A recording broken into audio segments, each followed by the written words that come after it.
4 jaar na my terminale kanker. Danksy God se genade kan ek volgende die boodskap stuur. My naam is Martin Minnie en dit is al 4 jaar wat ek worstel met die terminale kanker. Kanker wat reg oor my liggaam versprei is.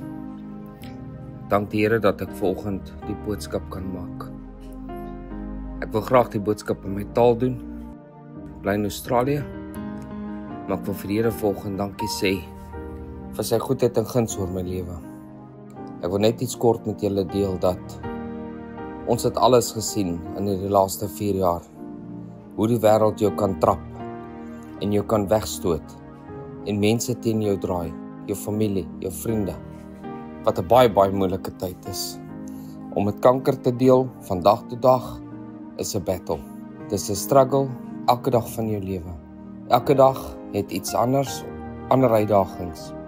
Maar vanoggend het ek 'n blye hart om net vir die Here te kan sê, op my knieë te kan wees en sê dankie Here vir u genade.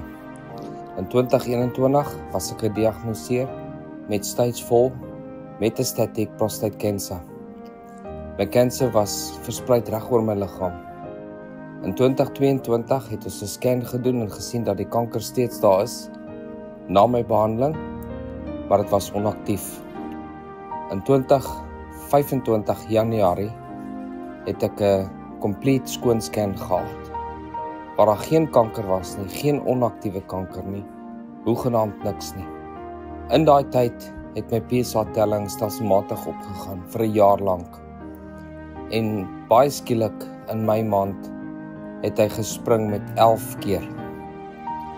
Ek het toe weer 'n PET-scan gaan doen en ons het besef dat daar 'n 3,5 cm gewas wat aktief was in my heupe.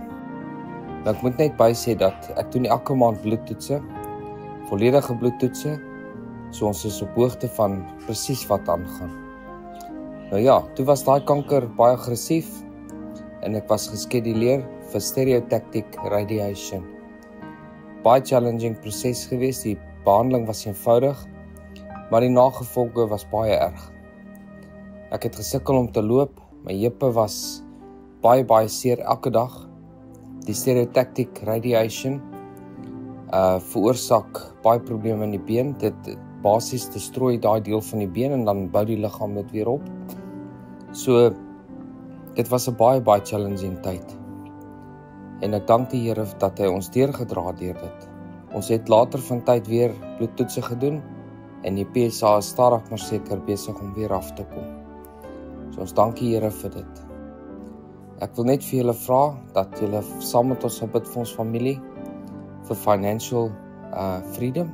Dit is 'n baie moeilike tyd, baie moeilike omstandighede. Die Here is goed vir ons en ons kom deur elke maand.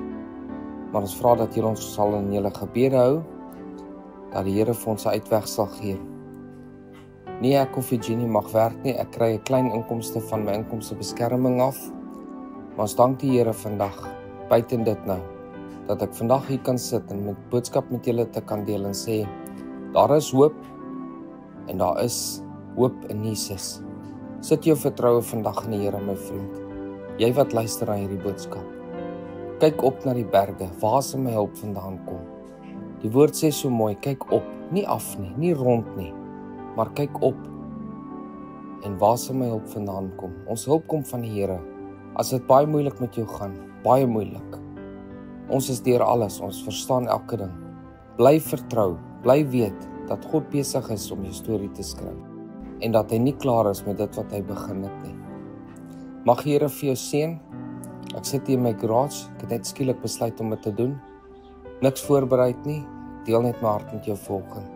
Mag die Here vir julle seën, hou goeie moed, whatever jy deurgaan, whether dit kanker is, werksomstandighede, familie, verhoudings, maak nie saak wat dit is nie. Hou vas in die Here, dis waar jou hulp vandaan kom. Mag die Here vir jou seën, baie liefde hierso, Martin Minnie, Australië.